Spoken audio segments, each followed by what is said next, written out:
चुपचाप से ये कहता है कि अंदर इसमें कौन रहता है। कितना झगड़ा किया था तुमने इस हरे रंग को। छत बताती है ये किसका आसमां है, रंग कहते हैं किसका ये जहां है, कमरों में किसकी कल्पना झलकती है, इस फर्श पर नंगे पैर किसके बच्चे चलते हैं, कौन चुन चुन के इसे प्यार से सजाता है, कौन इस मकान में अपना घर बसाता है। हर घर चुपचाप से ये कहता है कि अंदर इसमें कौन रहता है। एशियन पेंट्स, क्योंकि हर घर कुछ कहता है। So the idea when you advertise a paint, you should always have a plant type of advertisement, that it has to appeal to your senses, to your stimulation, to your excitement, to your feeling. This is what will work.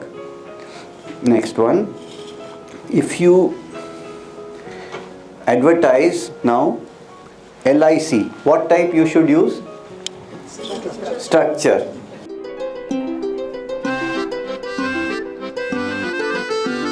So you see dependence. This child is dependent on the father. He doesn't have the capability to be on her own. That's why LIC is important. This is what they are showing you. So the child is lost and she can't manage on her own.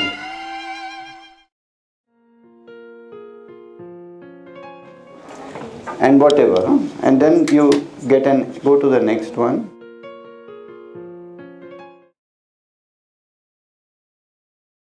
And this is an ad for a 7-Up or something like this. And see how they do it.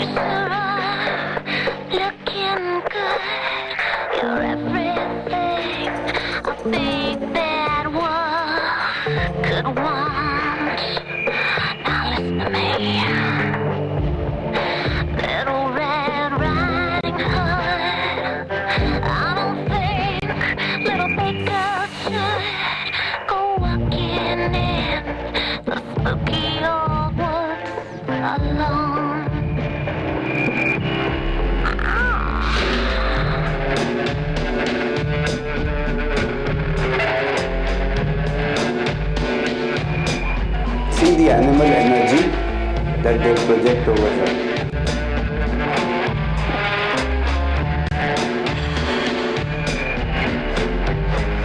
What do you do with a motorcycle? What are you appealing to? So Bajaj did something interesting which I want to show you. गाड़ी बुला रही है, सीटी बजा रही है, चलना ही जिंदगी. So they made an ad which is mineral. It is structure. You have a family bond, you know. And then there is a child, a husband, wife, child, and then you have a scooter, and your structure is complete. This is the first one they made. But obviously they didn't sell enough with this one, so they made a second one.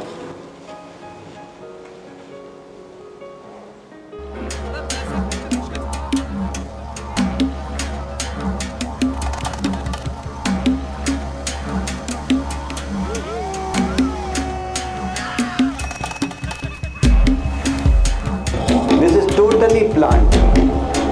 See the stimulation, the excitement. And then said, why leave the third category out? So they made one.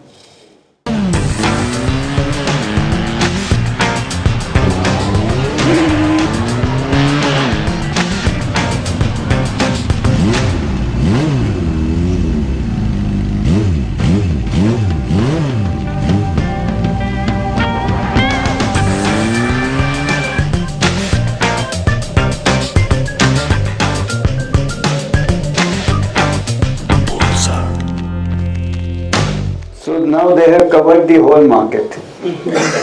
Everybody is happy. This is a strategy.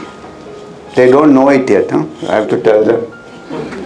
So each one of us remains in this pattern for most part of your life.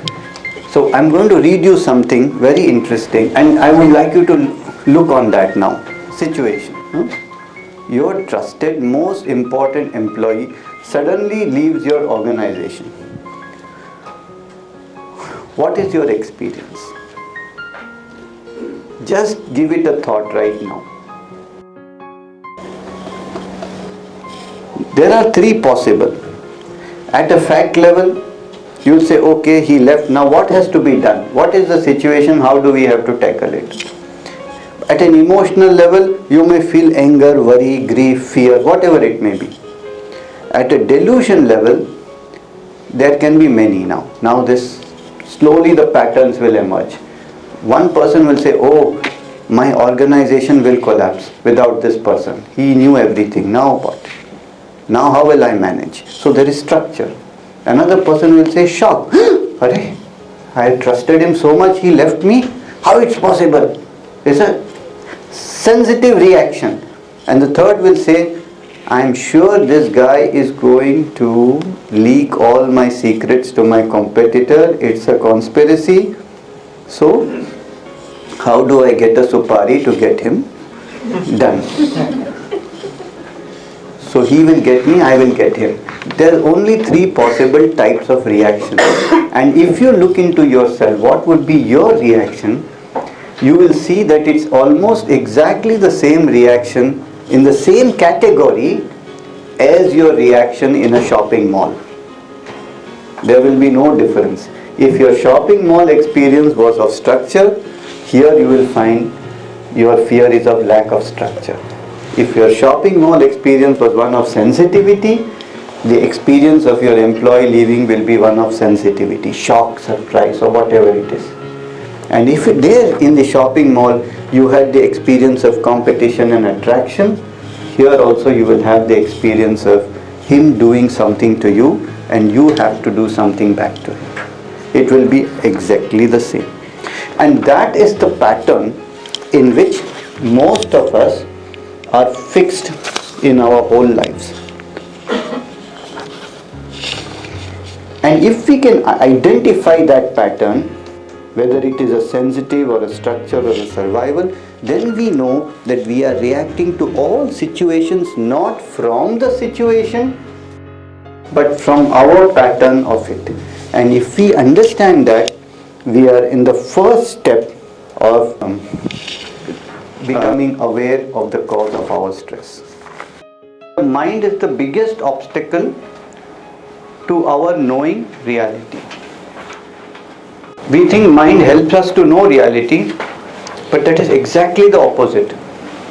Why? Because the function of the mind, it's like a computer. And what the mind does is, it evaluates what you see in reality according to what you know from before. It classifies. It's not able to see what there is. It only sees what there is in terms of what you know before. So everything, the mind says, okay, this is paper, this is this, this is that, because you have seen it before. Mind is not open to experience.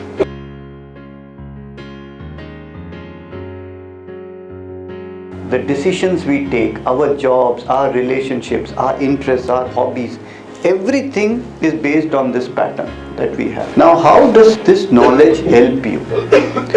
Say, okay, we understood there is a pattern, each of us react in a particular pattern. How does this help me?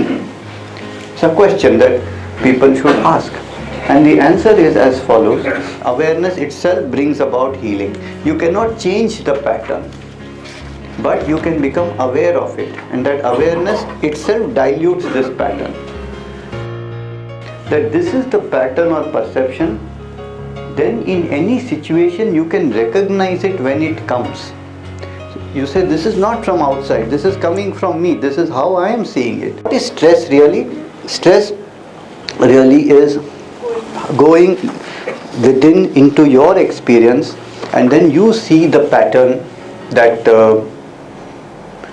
you are used to or that stuck with you in your whole life, and if you are able to recognize it, this also helps you a lot in communication. Because when you communicate with someone else, now it's very interesting that when we communicate with someone, most of the time, except if it is at a fact level, I need a ticket, you give me a ticket, at that level it's fine. But when we convey anything deeper than that, then we are talking our own language and they are talking their own language. I don't think that communication really exists, because each one is just telling his own story, to be honest. So you are telling me something and I am taking it in my whatever I am sensitive to, what we saw all this time. So we have to look at communication also, but that's a long story. You with a thought, what I have written here, when you take distance from all that is transient, when you stop identifying with what comes and goes, then what is left is not even you, it's only peace. And that peace is who you really are. This is what I want to leave you with.